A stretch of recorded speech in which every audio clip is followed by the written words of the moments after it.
Hello everyone, so in this video, we're going to be reviewing rvlo.com. And if you don't know what this is, it is basically a clothing store that sells clothes. But before we get into the information about this website, a lot of you have been asking me how do I do this research so fast. I actually put together a complete guide that shows you my exact process. So the link is in the description down below for you guys to check out. Now with that out of the way, let's read the reviews here on Trustpilot.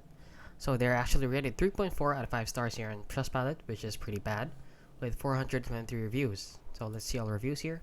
So 5 star, scammers, terrible clothes.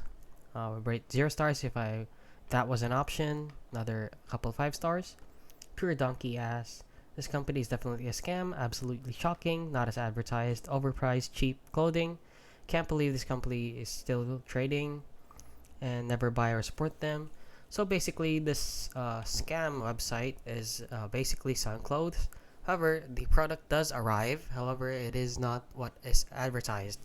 So it is not entirely a scam. You do receive something. However, the clothes are just drop shipped from products or stores like from China and Alibaba and AliExpress. So I would advise you to not buy from this clothing store if you want high quality clothes. And that is basically it, guys. So if you found this video helpful, please consider liking and subscribing.